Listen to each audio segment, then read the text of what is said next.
ఈ పోలవరం విషయానికి వస్తే గత గవర్నమెంట్ స్టార్ట్ చేసింది, సడన్గా ఆపేసింది. ఇప్పుడు గత గవర్నమెంట్ పోలవరం వాళ్ళకి అది పునాది వాళ్ళు వేసారు కానీ దాన్ని శంకుస్థాపన చేసిపోయారు వాళ్ళు అంతే.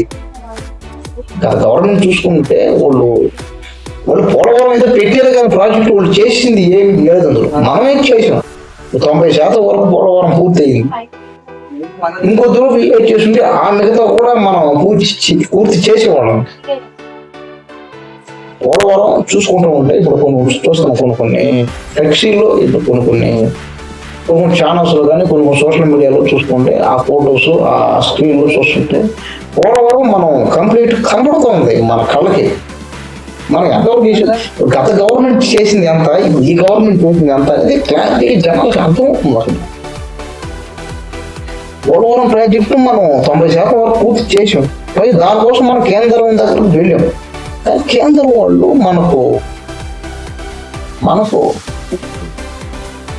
మనకు చేసిందంటూ ఏమీ లేదు. ఇంకా కేంద్రం వాళ్ళు మనం అడిగాం, రిక్వెస్ట్ చేసాం. కేంద్రానికి కూడా మనకి స్పెషల్ స్టేటస్ గురించి ముఖ్యంగా దాన్ని కూడా చెప్తాము. రజనీ, ఇప్పుడు ఈ పోలవరం అనేది మనం ముఖ్యంగా చూసుకోవాలి.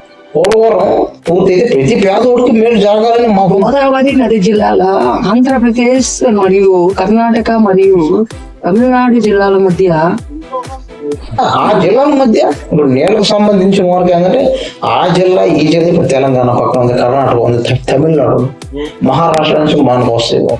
ఈ వాటర్ కాడ ఏంటంటే మొదటి నుంచి రైతులు గతంలో నాన్నగారు పరిపాలన చేసినప్పుడు కూడా రైతులు ఆయన ఎంతో వరకు మేలు చేసాడు. ఆయన నాకు ఒకటే ధ్యేయం, ఎప్పుడైనా సరే నాన్నగారితో నాన్నగారులా చెయ్యాలని, ఆయనతో పాటు ఆయనకు వచ్చినంత పేరు, ఆయనకు వచ్చిన అభిమానం నాకు రావాలని నేను ఎప్పుడైనా సరే ఆయన ఫోటో పక్కన నా ఫోటో ఉండాలని కోరుకున్నాను చాలా సార్. ఈ నీళ్ళ విషయంలో ఈ నీటి సమస్య అనేది మనకు మొదటి నుంచి కాస్త ఇబ్బందిగా, అయినా సరే నాన్నగారు ఉన్న టైంలో ఏ కరువు లేదు. కరువు లేకుండా దేవుడి దయ వల్ల వర్షాలు పడ్డాయి. రైతులు కూడా వాళ్ళు ఏ మాత్రం నష్టపోలేదు. తర్వాత మళ్ళీ కరువులు రావడం, గవర్నమెంట్ వరదలు వచ్చేటప్పుడు ప్రాంతాలకి ఇబ్బంది పడుతున్నారు. ప్రజలంతా అక్కడ నుంచి ఖాళీ చేస్తున్నారు. ఈవెన్ మనం చూసుకుంటే బెదుర్లంక ఇలా కొన్ని గ్రామాలు ఉన్నాయి. అదే దగ్గరలో ఈ పోలవరం అనే ప్రాంతంలో రీసెంట్ గా చూసుకుంటే సార్ చాలా ముంపులకు గురయ్యాయి. వాళ్ళకి ఎటువంటి సాయం కూడా అందలేదని ప్రజలు ఎప్పటి నుంచో వాళ్ళకి ఇళ్ల పట్టాలు కూడా ఇస్తామని చెప్పి చాలా మంది చెప్పారు. కానీ అక్కడ ఉన్న నాయకులు వాళ్ళలో ఉన్న స్పష్టత ఎటువంటిది లేదు. దానిపైన మీరేం